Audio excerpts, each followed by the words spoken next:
Hey guys, Bizarro Pat here, and here's my review for Season 10, Episode 9, Patriot, featuring the return of Aquaman. So the main plot of the episode is that Aquaman and his new wife, Mira, are taking action against the government who have now, as we've realized at the end of Ambush, have enacted the Vigilante Registration Act, forcing our heroes to be under government control, but we're not really sure if that's what their true agenda is. So they're fighting back against the government, which is what we're used to AC doing. I mean, in the first episode we saw him and he tried blowing up an entire lab.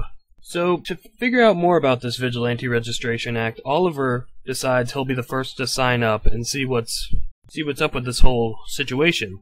While Clark tries to as Oliver puts it, rein in Flipper. He's trying to kind of control AC so he's not blowing up oil rigs all the time.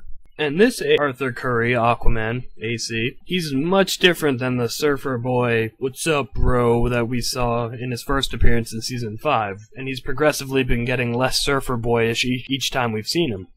And now he's realized his origins, he knows he's the king of the seven seas, he even knows his true name, which is Orin, and he's just a stern kind of guy who knows what he wants, and he's willing to do whatever it takes to get it, which, if it's defending the ocean, he'll do anything for. Meanwhile, the head of this Vigilante Registration Act, Slade Wilson, who in the comics is Deathstroke, but this is pre-Deathstroke, he's just a high-ranking military officer. And, by the way, he's a little bit older than he is in the comics, and he's not as, well, from what we've seen, he's not even close to as physically capable of, in the comics he's able to take on Batman hand-to-hand, but we're not sure if he's able to do that in Smallville. It seems kind of unlikely with how old he is, but you never know. Anyway, he's set up all these bases around the ocean for when they do end up getting vigilantes. He's going to torture them in these bases. So that's why AC has been attacking these oil rigs, because he's discovered that they're places to contain the vigilantes who sign up. So Oliver signs up and he gets taken to one of these. So Clark, AC, and AC's wife Mira need to rescue him. While throughout the whole time Lois feels Clark is kind of keeping her out of this, and she doesn't like that very much. She thinks he's kind of just keeping her at arm's length with his whole hero side. So she kind of gets involved and she helps them out. And in the end, they rescue Oliver and everything's all good. Except when they're rescuing Oliver, Clark gets an X-ray vision sight of Slade Wilson, and he's got an Omega sign etched into the front part of his skull. And Clark decides to let the whole team in on this darkness. He hasn't told them about the darkness that's been kind of coming around every few episodes that we know as Darkseid. But now they know, so everyone's on the same page. And they're getting ready to have to fight this darkness, which is that Omega sign shows is starting to take over people around the world. So this could be a big problem. And at the very end of the episode, we see Slade Wilson start to become the Deathstroke we know. He's got the eye patch now. We'll see if he ends up getting a full suit or not. Okay. I thought this was a pretty solid episode. I thought it was a good return for Aquaman, so I'll start off by just giving my thoughts about him a little. I thought Aquaman was okay when he first showed up on Smallville. There was a little too much typical Miami surfer boy overboardness to him. A few too many bros, and I don't know, he was just kind of, I didn't find him that interesting, but each time we've seen him, which was in Justice and Odyssey too, he's kind of lost that more and more. And this, I loved how he acted in this episode. He was kind of like Aquaman in the 90s, where he was just kind of cut off from everyone else because he was too busy with his Atlantean responsibilities and his duties to the ocean. As he even put it, he said, just because I'm not checking in with the treehouse all the time, do you think I've gone rogue? So he's still a member of the team, he's just not as connected with everyone. But I really liked how he came back and he knows all his origins now. He's accepted his destiny and kind of shown Clark what it's like to know your purpose in life and to fight for that. So that was cool.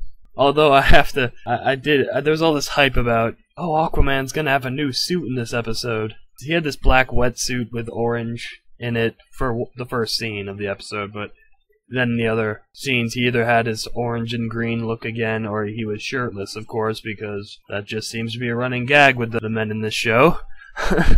But, yeah, I really liked his appearance here. I thought he did a really good job. I enjoyed him a lot more than I have in the past. I did like him a lot in Odyssey though too, but I thought he just did a really good job, and he definitely lived up to what I was hoping he'd be. I thought his wife Mira was pretty good. The actress I thought she was okay.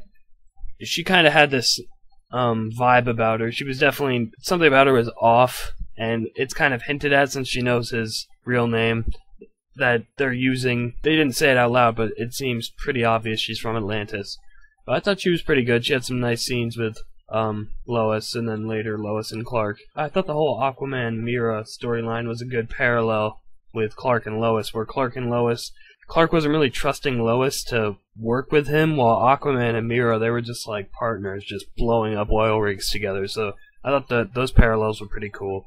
Just as I thought, they're starting to connect more the Darkseid plotline, the Vigilante Registration Act, and then the Suicide Squad, which is pretty much an offshoot of the Vigilante Registration Act plotline. So when you really look back at it, most of the plotlines this season, I'd say except for, Clark and Lois, and Alexander and Tess, besides those, this Darkseid plot, even though it's only been mentioned to a few times and shown even less, it is the driving force behind everything. Because without Darkseid having Godfrey start this whole anti-vigilante campaign, the Vigilante Registration Act most likely wouldn't have happened.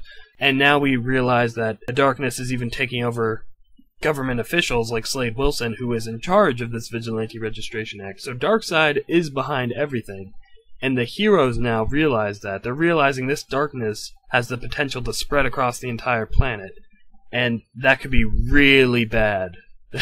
Obviously. So I'm loving how now they're starting to show more how these are connected. That Darkseid is using this Vigilante Registration Act to stir up these negative emotions. And then they said he feeds off these doubts and emotions. He's using the VRA, as they call it, as a catalyst to enact his own plans. So I'm loving that we're starting to get some more hints at what his agenda is and why he's doing all this. We still don't know everything, obviously, but the producers have said we're going to be getting more Darkseid in the second half, and this first half is they've kind of intentionally been having this plot line go, kind of giving to you little bits to kind of just set up what they're going to do in the second half.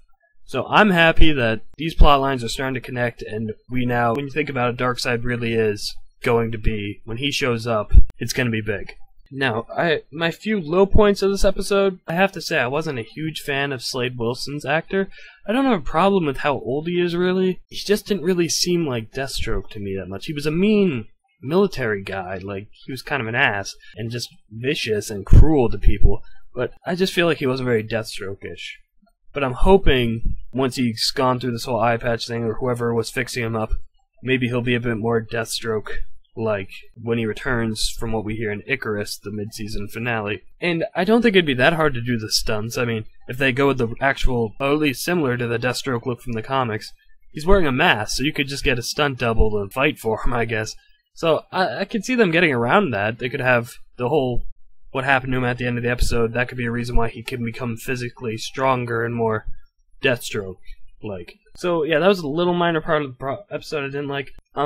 I also thought this episode felt a little too, I don't know, it felt like a lot was going on in the short amount of time they had. It felt very big for the 40 minutes, but that's not really that bad. It just felt a little rushed and crammed at times. We didn't even get to see how AC got captured by Slade. They just kind of mentioned what happened. So it just felt a little choppy at some points. I really enjoyed this episode. I thought it was a strong return for Aquaman. And it felt like kind of a Justice Part 2. They had to rescue one of their comrades, work together to rescue that. It felt, I had a flashback to Justice. When Lois says something about Clark and AC just turns to him and goes, "That's our Boy Scout." That just brought me right back to Justice. I love that line. And all the typical fish jokes. Oh my god. Flipper and the Little Mermaid and Squid Lips. It's good stuff. I'm going to have to give Patriot a 9 out of 10. I really enjoyed it. I thought it tied together the plot lines really well and set up for some good action in the coming episodes. And it was just a solid, all-around good episode. So I'm gonna have to give it a 9 out of 10. So see you next time, guys. We're taking a 1-week break from Smallville due to Thanksgiving weekend. So Luthor, the next episode, featuring the return of Lionel Luthor, will be premiering on December 3rd. But next week I may do a season review and post that for Friday or Saturday. So there you have it. See you next time.